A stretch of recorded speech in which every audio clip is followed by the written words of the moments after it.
आं लागोन आं दंना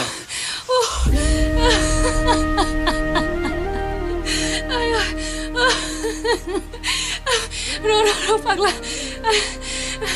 आरो जगदा खालामसिनो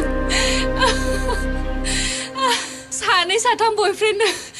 सिमां गोरलै नुलांबाय बिदिनो ओमफ्राय साबेसेखौ बेबायदि केन्सेल खालामबाय थानो नोंलाय जेब्लायालागि गावनि फसायनायखौ मोना दासिमबो गावनि फसायनायखौ मोनाखै आरो नों मोननायाथ' मोनदों नाथाय बुंना लानोसो हायाखै देलाय बुंलाय सोर बे सानफ्रोमबो आंनि मेगननि सेरावनो थायो